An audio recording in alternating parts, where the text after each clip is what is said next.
Hey everyone, today I'm going to show you how to fill out IRS Form 1040ES, which is the estimated tax voucher. So this form is usually used by people who need to make an estimated tax payments during the year instead of having all their taxes withheld automatically. So this can apply to people who are self-employed, freelancers, independent contractors, or anyone earning income that does not have enough tax taken out. So in this video, I will walk you through what this form is, what parts matters most, and how to fill it out step by step. So to start here, this form comes as a full package. It includes instructions, payment details, and the estimated tax vouchers. The instructions help you figure out how much you may need to pay, while the voucher is the part used when you are sending a payment.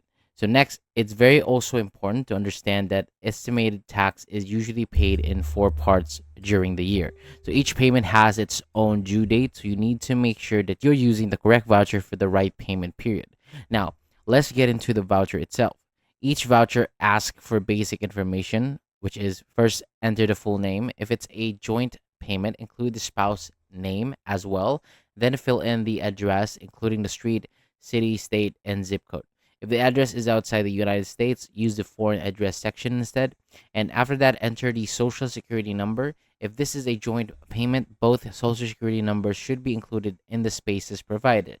Then move to the amount section and write the amount that you are paying for that specific estimated tax period.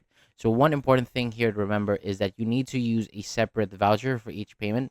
Also, if you are mailing your payment, make sure it is sent to the correct address based on your location as listed in the form instructions. If you're paying online, you may not need to mail the voucher, but the form still helps you stay organized with your payments. And before submitting anything, double check all the details like the name, address, social security number, payment amount, and the correct voucher. So this helps avoid any delays or issues with your payment. So that is all for today. Thank you so much for watching.